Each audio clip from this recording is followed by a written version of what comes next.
Hello, everyone. This is Lauren Steiner. Welcome to tonight's edition of the Robust Opposition. This is going to be a really great show because I've got with me tonight Rich Pelletier, who was Bernie Sanders' deputy campaign manager and is now one of the four main organizers of Organizing for Bernie, which is a campaign to draft Bernie to run in 2020. How are you tonight, Rich? I'm fantastic. Thanks. Thanks for having me. Sure. You served as the deputy campaign manager for Bernie in 2016, where you oversaw the field and political programs, and you managed the campaign's ballot access and delegate teams. At the height of the campaign, you were responsible for over 1,200 staff members in 20 states, managing state directors and direct voter contact programs. You've worked with America Votes, first as Colorado State Director and then as National Field Director. You've also worked with a host of organizational and corporate clients, helping them develop grass tops and grassroots advocacy programs to influence local, state, and federal lawmakers and decision makers. You left the Army after serving in the Gulf War and then being granted conscientious objector status. I'd like to talk to you about that at the end of the show. And you're a member of the Wakaba Band of Mi'kmaq Indians. You live in El Dorado Springs, Colorado, with your wife, Maria, and your two boys, Max and Ollie. So again, welcome to the show. Again, thanks for having me. Sure. And the first question that I have to ask that everybody wants to know is Bernie running? Well, I honestly can say I don't know. I can say that I think that Bernie needs to run. I think Bernie needs to run for a myriad of reasons. We have so much to undo that's been done over the last many years. We're reaching a point of crisis in where our climate is at. Climate change. I mean, the reports that have come out this year are just startling. So I think no one but Bernie can do what needs to be done in the White House. So that's why we're getting together and hopefully getting everyone else who supports Bernie together to encourage him to run. Well, I want to talk to you about the effort and what that's going to look like. But first, I want to ask you what's been asked of me, or I should say what's been posted when I made the announcement that I was interviewing you for this show, which is, my goodness, we've just finished a midterm. We've got 2 years to go until the presidential election. Why is this starting now? Well, I think that's just the nature of presidential cycles now, particularly when you've got such a large amount of folks who are talking about running. I think you can't wait and allow the field to be defined by 15 other people. I think you have to be in there. You have to be a part of the discussion. You have to be a part of the debate. I think particularly the calendar's changing this year too, and that changes things, especially for folks in California. California is a much earlier state in 2020, and it's going to be it's a much larger. I mean, it's the state the size of most countries. So yeah. It's going to require a lot of organizing, a lot of building, and getting folks involved and doing what they need to do to help Bernie get elected.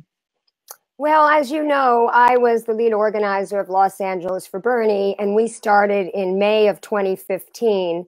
And yes, there was a lot of stuff to do. And I want to talk with you about how local Bernie groups and super volunteers interact with the professional staff, the paid staff, I should say, a little later on in the show. But first, let's talk more about Organizing for Bernie.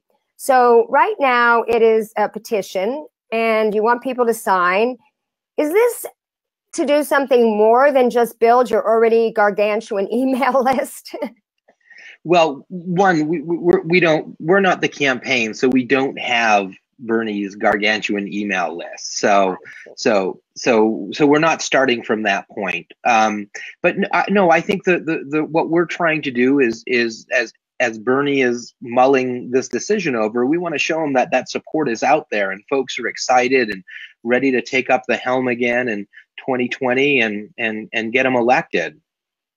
Do you really think, though, that he doesn't know that people are excited for him to run? I mean, he knows that there are no other candidates out there.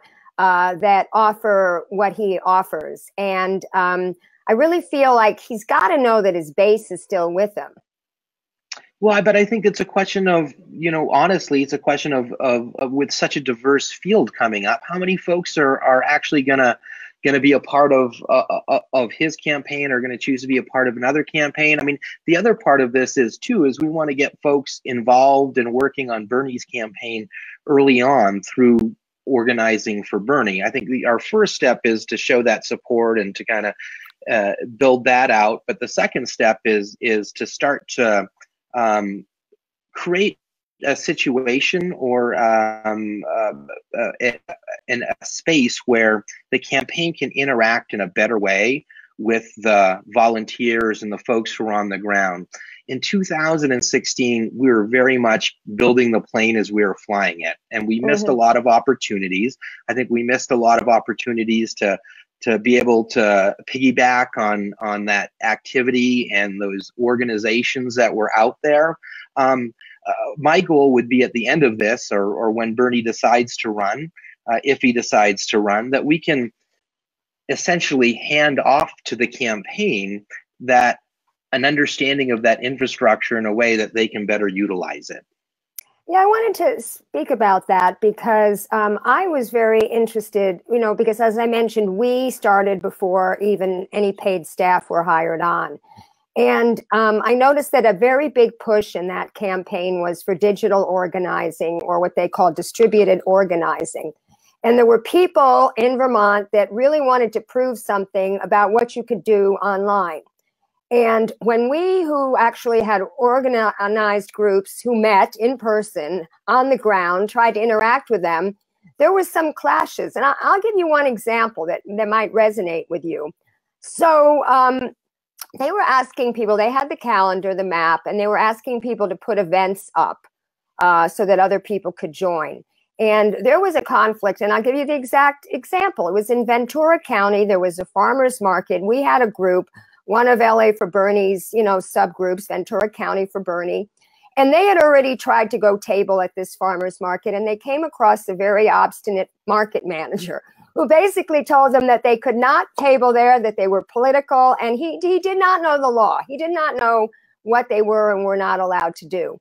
So what happened was I had requested of the person in Vermont that they put our groups up on there just so people could find us. If they lived in any of these communities, they could actually go to a group that actually met and participate collectively. And I was told, no, we're not going to do that because some of these Facebook groups are just Facebook groups, and these people don't get along, and there's infighting and yada, yada, yada. Well, what ended up happening was I went to the events and I started calling the organizers on, to bring them into our groups. And this woman said to me, oh, thank you for calling me. I went over there with my table and my clipboard, and he was so rude to me and he shooed me away. And I'm like, yeah, I know. We had the same experience. Let me plug you in with so-and-so and you can go back another time. So is that the kind of thing that you're talking about, where the groups on the ground that have started independently and organically could better coordinate with the campaign? Well, and I think it's on the and I was part of the campaign, so I certainly feel the pain that you experienced, and I'll apologize for the pain that groups experienced on the ground. Yeah, I think we just need to make it better. I mean, but by the time I came onto the campaign, you guys had already been campaigning for 6 months, and there was no structure for us to figure out exactly communicate where those groups were, kind of layer those in when staff came in, and make sure that there was a conversation beforehand and there was a conversation as the campaign was building and staffing out with paid staff, and making that a much more seamless process. And and I think that there's a lot that we can learn from 2016, and one of our goals as a group as well is to begin to catalog that and begin to have conversations with people like yourself, Lauren, about what went right, what went wrong, and how we can do better, and make some recommendations to the campaign so that there are no more opportunities lost, right? And that's what this is all about at the end of the day, making sure that we're all working towards the same end. And we're all maximizing our efforts and what we can do, be that from a paid staff perspective and all volunteer perspective, whatever it looks like. There's another point I wanted to make to you about that, and that has to do with a term that was actually on Facebook Watch today called deep canvassing. There was probably an 11-minute video about, and I'm watching it, I'm saying, this is Marshall Ganz's class. I took Marshall Ganz's class, Leadership, Organizing, and Action, and he talks about the public narrative, the story of self, the story of us, and the story of now, and how people make decisions based on emotion, which is evoked by stories, not by reason, which is evoked by facts. So they showed these canvassers actually going to the door of like Trump voters and talking about their personal situation, like how their mother had lymphoma or their grandfather was a vet or whatever. And they started to relate to these people on an empathetic level, not sort of bombarding them with information about their candidate. And on that level, they were able to make a connection. So one of the people in Burlington had done this on the Obama campaign. This was what Obama's Organizing for America was known for, sort of deputizing these surrogates who could tell their own story of self and go around and get people to support him. And when I asked this person, you know, why are you not doing that? His answer to me was, oh, the campaigns decided to go in a different direction. Almost like you would tell a job applicant who you were rejecting, without giving me really any information about why they didn't want to do that. So I was wondering what you thought of that, because you run campaigns yourself. Did you notice that Bernie that the campaign really wasn't doing that? And is that something you'd like to see happen in 2020? So yeah, I think even beyond just the campaign, I think just having real conversations with people who you don't necessarily agree with politically, I think is part of kind of how we heal ourselves as a nation. So, yeah. So I think that the fact that we've removed ourselves into these places where it's us and them, good versus evil, all of these things, I think that, that at the end of the day makes it more challenging for us to live in this country together. That we're always going to agree. And I think, and I think one of the challenges too is the fact that, a lot of people on the right are no longer basing their opinions on fact. They're basing them on conjecture and these theories that just really don't follow any logical path. So, but to get back to your question, I think that I wasn't aware that that was a policy of the campaign or that somebody had told you that. I think that one of the challenges with the campaign is that the campaign was a very robust operation through the end of 2015 in the first 4 states. And the not really understanding as a campaign the degree in which funds would be able to be raised from all of the folks across the country who were chipping in and what that meant kind of didn't allow us to build things out in a way that was strategic or truly the most helpful to the people on the ground. So, I think now I know that folks who will be running the campaign know that they've learned from that. So I think that there'll be a lot more ability to be a lot more strategic and to be a lot more encompassing of best practices and those types of things than it was in the past. Does that make sense? Sure. And, obviously it's always better the second time around. I wanted to ask you about TV, because that was another concern that we had, in the field. You talked about the importance of California. And when they came to California, the campaign was down to its last $6.1 million in the bank.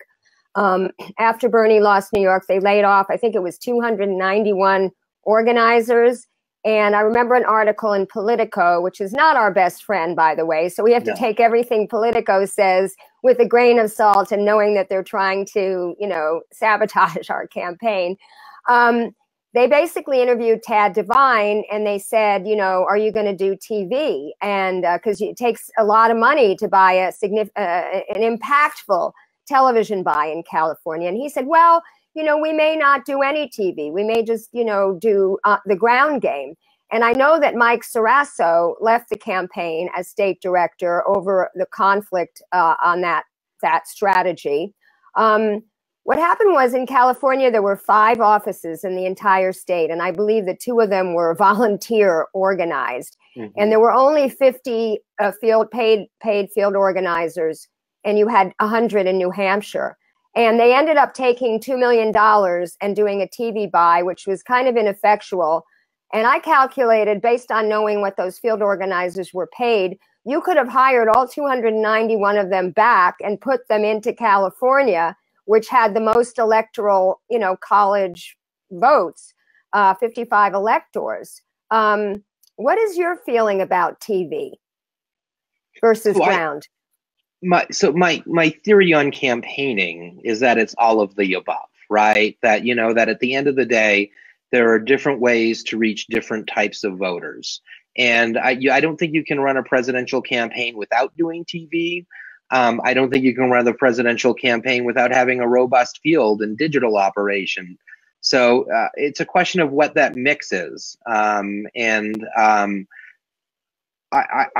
know, at the end of the day, it becomes a question of kind of how you allocate and how you are able to understand the flow of resources coming in as well. I think as we were getting into California, we weren't sure that we were going to have the money to kind of keep things moving. So if money comes in late, then it's always easier to put it on TV than it is to find, you know, and train another 200 staff people. So I think it's a question of timing, and it's a question of the ability to predict. And I think that this time the campaign is going to be able to do a much better job of being able to predict what that looks like. So they'll be able to invest more resources in what are, you know, the hard fixed assets on the ground, which are the people and the offices and those pieces.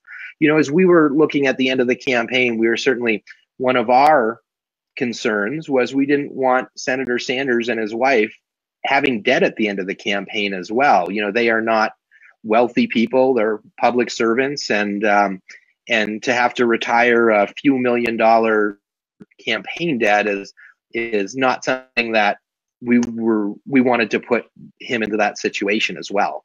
Yeah.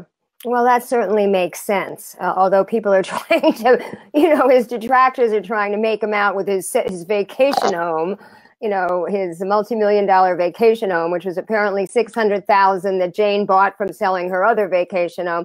Anyway, we're always going to have those detractors out there. We have to deal with them. One final question on the 2016 campaign before we talk about the challenges for 2020 and a little bit about your background.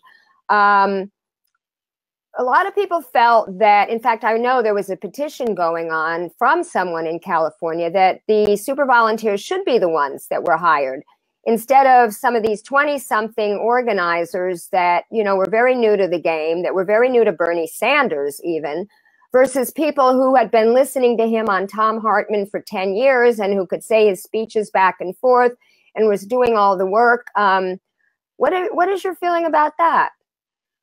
Not that I'm looking for a job. I'm not. No, I understand. Yeah, no, I think that, it becomes a question of timing, right? And the ability to kind of build things out. I think the campaign this time will be able to be a lot more intentional about identifying those people, onboarding them early, being able to include them in the campaign in a way that I think, you know, as I said earlier, when you're building the plane as you're flying it, it gets hard to always do the best thing. You're just really trying to keep it in the air. Okay. So, But my opinion is that those are the people who should be working on the campaign. But, you know, we were just in a position where we were moving people around. There were people who understood systems and organizing, who had worked in Iowa and New Hampshire, and other early states, and you know, we were keeping them moving forward because we weren't putting people in as early as we should have at the end of the day. And that was, again, a function of budget and how things were being raised. And I think understanding all of that in a better way this cycle, I'm sure the campaign's going to be able to be a lot more thoughtful and a lot more proactive about engaging folks who are on the ground already and have those relationships and have the relationship with Bernie as well as the people in their communities. Now, you told me when we did the pre-interview that you did not know if you were going to be on the campaign. What does that depend on? Well, number one, I'm doing an independent thing right now, so those conversations can't even happen. I see. But you know, at the end of the day, I want to be as helpful as I can to Senator Sanders, and I hope that he, you know, and in whatever way that is. I also have a young family at home here in Colorado. I've got a 5-year-old and a soon-to-be 10-year-old at home. A wife and they were all kind enough, you know, 2.5 years ago to let me leave for a year. And yeah, I'm not sure I'm ready to do that again. I'm going to be turning 50 in 3 months, and I've got to kind of weigh personally kind of what that balance is going to look like in the 2020 election cycle. But you know, I think there's, you know, I think there should be new blood. There should be folks who can look at things and do things in a different and better way.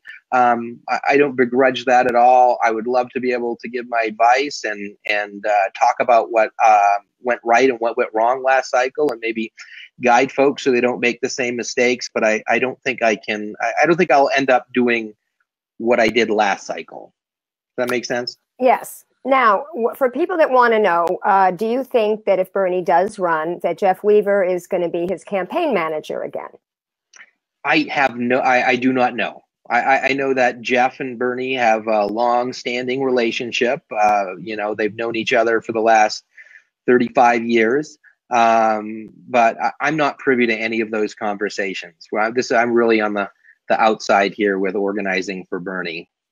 Okay. I'm going to give you some easy Barbara Walters style questions before I go, before I start asking you some more tough questions about the 2020 campaign and some of the challenges that Bernie might have that he didn't have in 2016.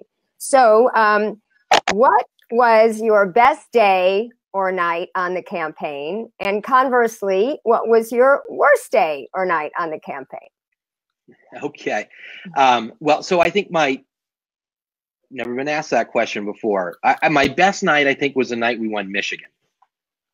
I think, you know, we had a great start and we were fighting it, you know, tooth and nail through March 1st, which was Super Tuesday. And then Michigan came along and we won it. And no one in the political world or the corporate media world were expecting that to happen. So we were on top of the world on the night we won Michigan. I think, you know, my worst day of the campaign, you know, I think it was probably just the last day of the convention when we realized you're so busy leading up to that point that you don't have a chance to kind of sit down and reflect what all of this means. And I think that's when it hit me on the drive back home from Philadelphia, or not back home, back to Burlington, which was my home for a year. On the way back is when it hit me that, you know, it was over, that, you know, at the end of the day, Bernie wasn't going to be the Democratic nominee. He wasn't going to be president of the United States. And I think that's when it sank in. And, you know, I mean, I joined Bernie's campaign because I believe that we need, and I believe this country is ready for bold ideas, for big solutions to what are really big problems, instead of kind of working things on the edges. And because that just hasn't done it for us. And I think we're past the point where we can hope that just, you know, pushing something in one direction or the other is going to solve our problems. You know what was the most moving moment for me? You mentioned the convention, and I was there. I was a delegate, and it had to be Larry Sanders' speech where he was crying and he was talking about his parents. And when the cameras panned over, you know, they showed the shot of Bernie, and Bernie was kind of wiping a tear from his eye, because you never see Bernie get emotional. I mean, you see him get angry, Yeah. but you don't see him get emotional in that way. And so that was very moving. So, yeah, I think, you know, I think Bernie's family is such an important part of his life and who he is. Yeah, definitely. It was great to see that side of him. So my second Barbara Walters question for you is, what can you tell the viewers about Bernie Sanders that would surprise them?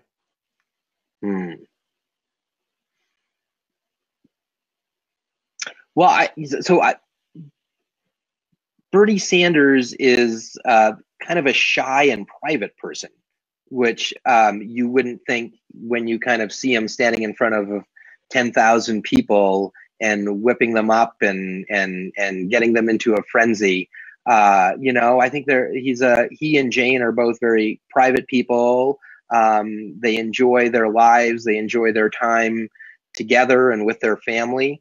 So I think that was surprising to me. I've, you know, been in and out of politics and around politicians most of my adult life, and that's a rare quality to see in someone who has, you know, risen so far and become such a folk hero to some. Well, you know, it used to be folklore in the campaign, Bernie picking up his own dry cleaning, Bernie sitting in coach, and contrasting that with Hillary, who hadn't driven a car in 25 years, you know? Yeah. I mean, that image to me just encapsulated the difference. Still chops his own wood. Yeah. Yeah. Okay. Well, he's very strong, and I saw him make some good baskets. I don't know. There you he was go. Playing basketball. I don't know where that was, but I remember being surprised because that was not edited. He actually made those baskets. Yeah, I would not want to compete in a game of horse against him. Okay, so I have a couple of questions about the campaign, and a lot of people. This is probably the biggest question that people have about Bernie is. I don't want to relitigate, you know, why he conceded 2 weeks early when he told us delegates that, you know, we were going to have a contested convention and all that stuff. But I was trying to get him to run with Jill Stein, because Jill Stein had graciously offered to step down to take the VP spot and give him the presidential spot, you know, with the Green Party. And I really thought that he could have won. You know, I'm not a sophisticated pollster or anything like that, but I look at the stats and I see that the vast plurality of Americans are no party preference, and the Republican Party and the Democratic Party are getting smaller and smaller. And I'm thinking to myself, you know, Bernie really crosses party lines. He's even can appeal to Trump voters. So why wouldn't he run as an independent? And you know, couldn't that be perceived as more strategic than sticking with the Democratic Party, which is constantly disappointing us?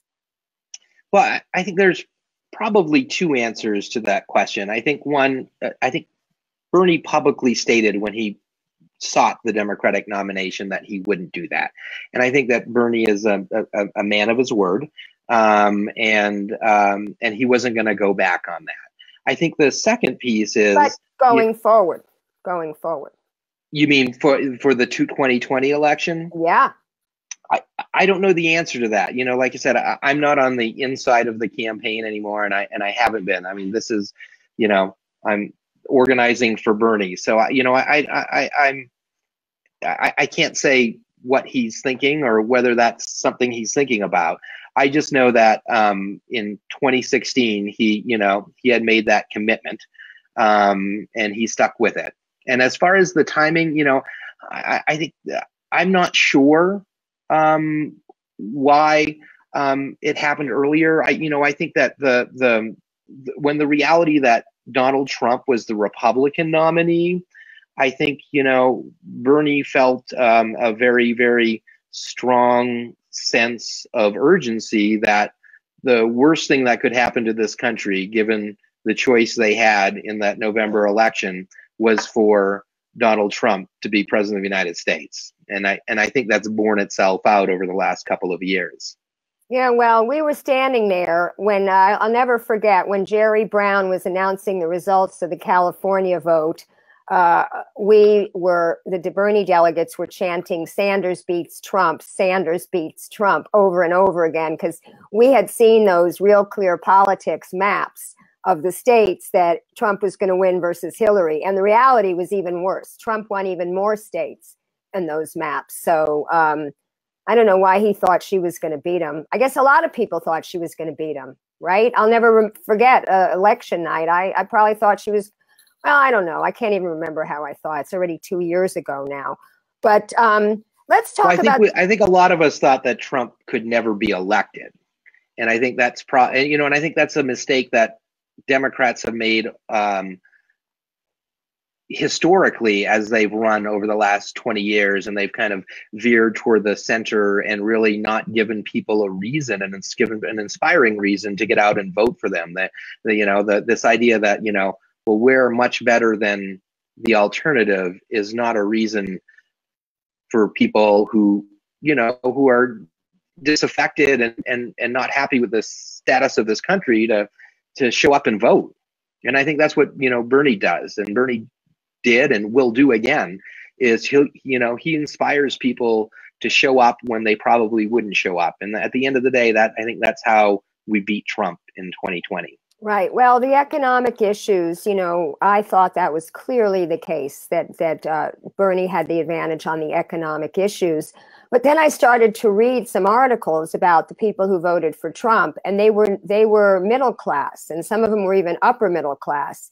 And so the conclusion of all these articles was, yes, it was racial. And even if those same people voted for Obama in 2012, that didn't deny that it wasn't racial. And race played a factor even in Bernie's, doing poorly in the South in 2016. Now, granted, he didn't campaign much down there, and he was still trying to work in the Senate and run a campaign at the same time. Jane, I think, said to the New York Times that was probably one of the biggest mistakes they made in 2015, was not stopping and campaigning full time. But there's a lot of people on the left right now, a lot of people who I will call them independent journalists like myself, who have a platform on, they do their own shows, they're on Twitter, and they basically are still insisting, well, no, they're not still insisting, because they were for Bernie before, but they want to say that he is not what we need right now because he's an old white guy. So what is your advice as, a campaign professional, forgetting about whether you're going to be working on the campaign or not working on the campaign? What do you say to critics like that? I say at the end of the day, it's a question of campaigns are about contrast. And I think the real substantive contrast between Bernie's policies and anyone else's policies are what are going to win a campaign. And I think, that people are ready for big and bold ideas. They're ready for Medicare for all. They're ready for an end to fracking, an end to reliance on fossil fuels. They're tired of this, 60% of our federal budget being spent on the military when we have schools that are crumbling and we have people who can't afford to go to college when they want to. So, I think that big and bold is what's going to win. And I haven't seen that from any other candidate who's talked about running in 2020. Okay, well, I'm going to bring up a few of them because that was going to be my next question. People like Kamala Harris, every single candidate who's talked about, I call them the neoliberal establishment corporatists. That's my fond, affectionate nickname for them. Yeah. But actually, Cory Booker is bought Booker, is my hashtag, and Kamala Harris is counterfeit Kamala, because she's basically changing all her positions right now. And so many of them are to match Bernie, supporting Medicare for all, supporting $15 an hour. Cory Booker came out with something, I think it was either a guaranteed job or a guaranteed income. I can't remember what his big bulge proposal is. But what does Bernie do when people basically adopt almost all of his platform planks, but they're younger and browner, to put it in a crude way?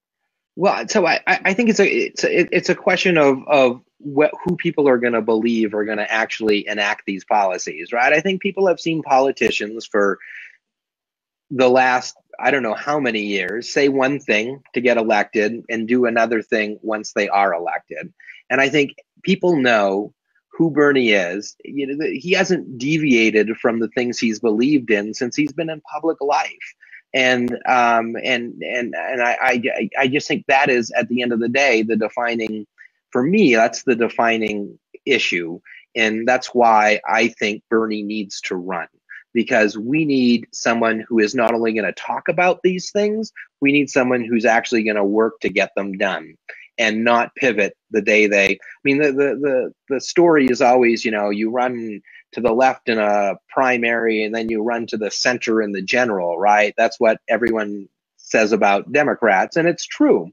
Bernie isn't that guy, and Bernie isn't going to be that guy. So I think that's what differentiates them.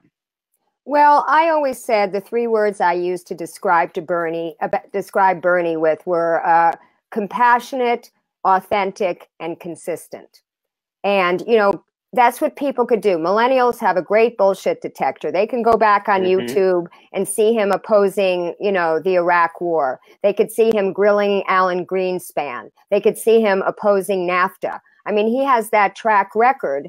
And I remember when I argued with Barney Frank at the convention, I snuck into the rules committee and he's telling me, well, you know, Bernie really hasn't done anything for our party and he's just been sitting on the sidelines. And then I had to tell him, no, Bernie is the amendment king. You know, Bernie, before, well, he was in the Congress, he got more amendments passed because he was able to work bipartisanly with even Republicans. And then Alan Grayson took that over when Bernie went into the Senate. And he said, oh, yeah, well, those things were not really important things and blah, blah, blah. You know, meanwhile, Barney Frank with his Dodd-Frank, which was so weak, such weak tea that was. Yeah, I mean, Bernie is, you know, that he's unique. There is no one like him when it comes to that. He's just amazing. My final critique is from people on the left, and that is Bernie embracing the Russiagate narrative.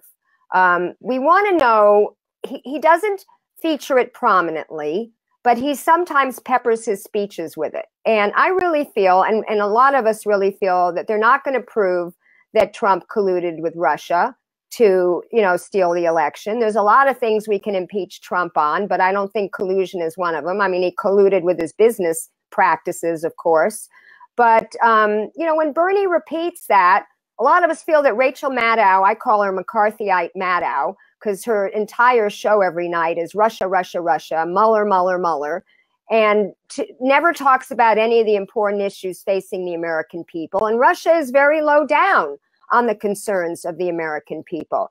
So why do you think he does that? And do you think you can caution him to do less of it?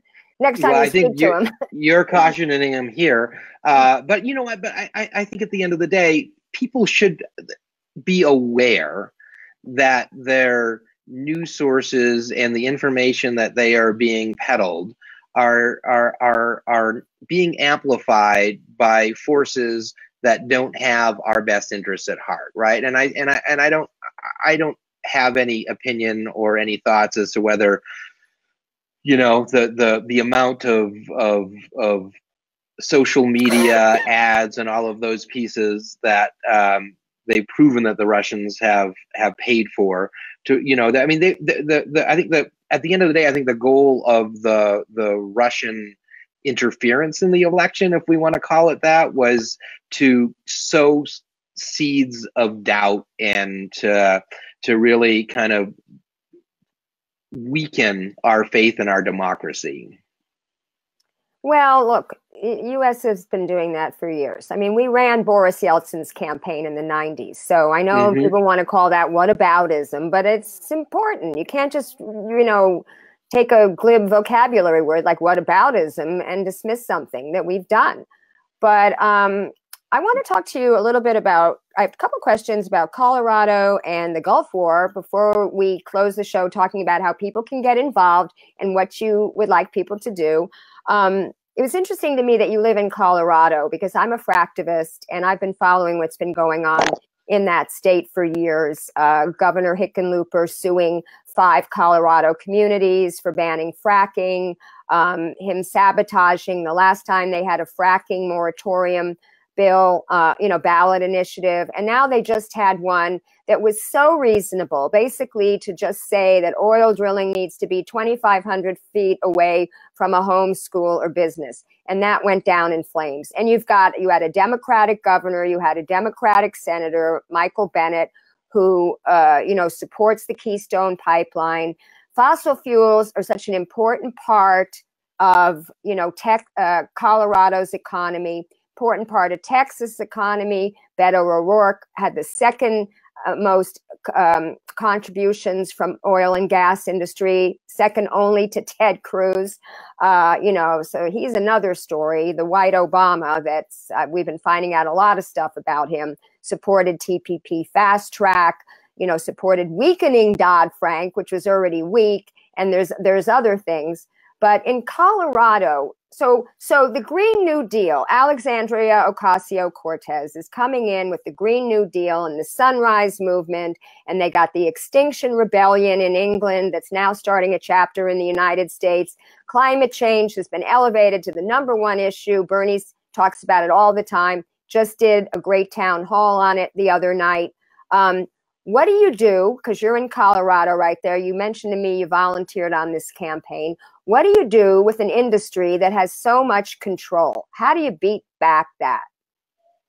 Well, so I think, unfortunately, it's not unfortunate. I would say that I do not view the loss of the campaign's loss on Prop 112, which is the 2,500-foot setbacks, as a defeat. I think at the end of the day, I can't remember the number now, but 44% of Coloradans, in the face of being outspent $40 million to $1 million, and that's just in reportable campaign expenses. The oil and gas industry has been spending money on TV for years and years in Colorado, trying to soften their image and change the narrative around it. So I don't view that as a loss at all. So I think that, and hopefully it's going to inspire our legislature and our governor to do something about the fact that setbacks are 500 feet right now in Colorado. I mean, can you imagine 500 feet from your house? They do it. They are 500 feet from your school. They build, a pad which has 20 different rigs on it. It's just craziness. So I think what's happening is the oil and gas industry is encroaching on where people live, which is the only reason that we got to 40. We're not the only reason, but people are impacted every day by this. So I'm not sure I have a good solution, but I think we've just got to keep fighting. And I think that I think a lot of folks thought 2,500 foot was too ambitious and wouldn't pass.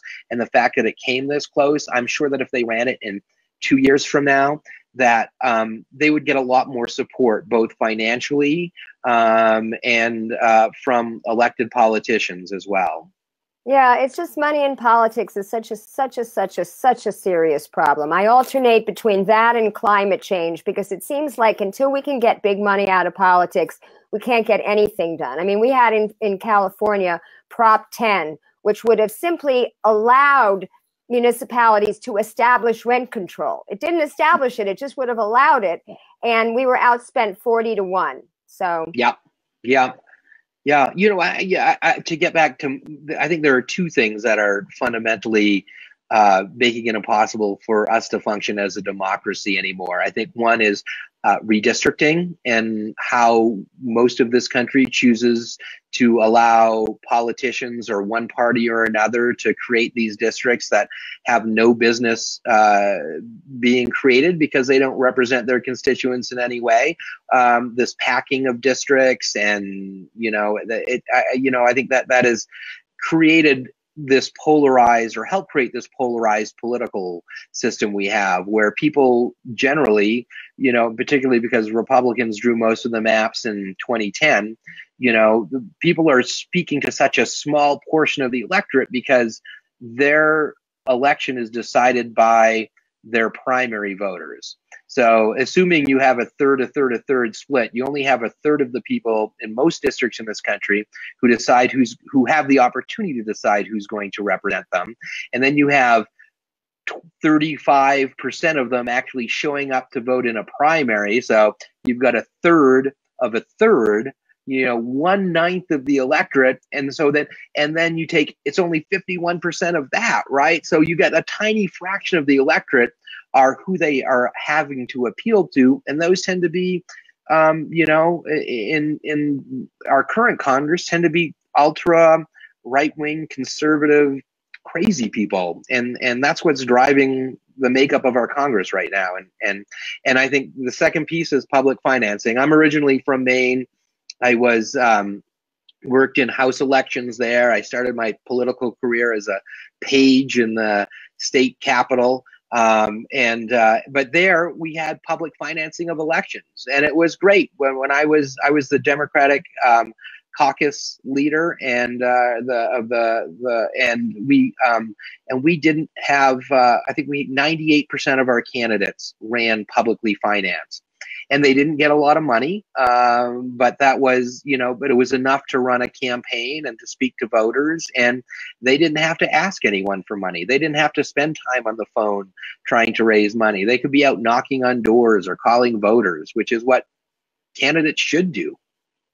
Yeah, I worked on a ballot initiative in 2007 in California to get the Secretary of State's race publicly financed. They just wanted to take that one office and try it out.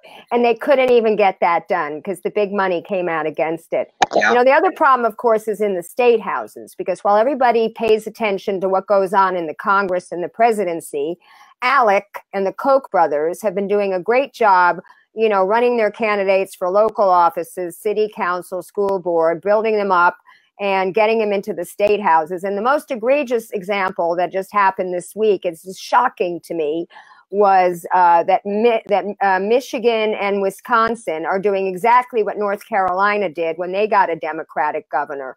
Their legislatures have the Republican legislatures have gotten together and are stripping the governor of power. I mean, it's just outrageous. I mean, it's like, do you think that we're close to fascism in this country? Would that be too strong a statement?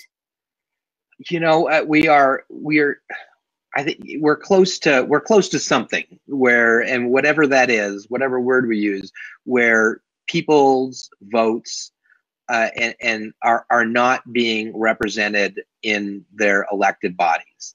And and there's also this this desire to see the other party fail, no matter what damage that does to our country. I don't know I think it comes back to I think to what I was saying before, between big money in politics and redistricting. And how districts are drawn, I think we're up with this a body of elected officials who are there to advance a very narrow set of priorities, and those priorities are supported by a minority of this country, and there's something wrong with a system where that is how representative democracy works at the end of the day. Well, another big problem, of course, is the defense budget and how much money we spend on these wars. And that's really a bipartisan thing. I mean, also at the convention, we had our chants. And when we were chanting "No More War," the Hillary supporters were chanting over us, "USA, USA." And that was bone chilling, because that's the chant that they chanted at Trump rallies. So we were questioning, when did, being pro-war or being against anti-war become the policy of the Democratic Party? She had all those generals on the stage, and so much money is going into these wars. And you, I saw that you were a conscientious objector. You were in the Gulf War, and I've been reading a lot about the Gulf War. I should say, refreshing my memory about it, because of course I lived through it too. what with George Bush's passing. And so many people were in favor of that war. I mean, he had not the anti-war movement, but I'm saying he had 30 countries in that coalition. And it was the thing to do. Even Cenk Uygur defended it on his show the other day. He basically said, if a country, Kuwait, was attacked by a country, Iraq, you know, and Kuwait didn't attack Iraq, then that was wrong, and we're supposed to go in and liberate Kuwait. But you obviously felt different, because when you came back, well, what was the conscientious objector? Was that during your service? Did your mind change during your service? So, yeah. So, you know, I mean, at the end of the day, when I joined the military, I was kind of a lost soul. I'd been asked by my college to take a year off to collect my thoughts. And joining the Army was kind of a rash move.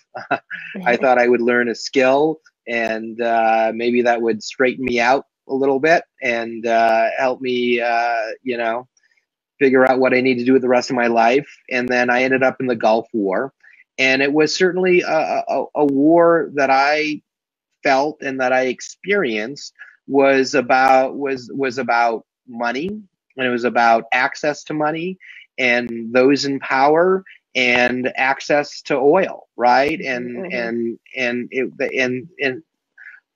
I don't think that there's ever. I think there are situations in our history where there may have been just wars. I'm not a historian, but I certainly believe that war was not a just war.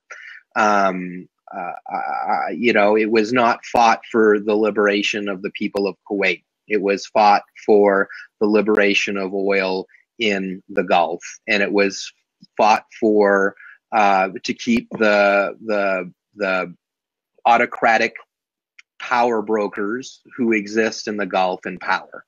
Yeah, and yet, you know, we don't have very much of an anti-war movement anymore. I remember during the Vietnam War, I was in 8th grade. I circulated a petition for the McGovern-Hatfield Amendment to end the war. I think it was 1972. It was the first political thing I ever remember doing. And the people were out in the streets.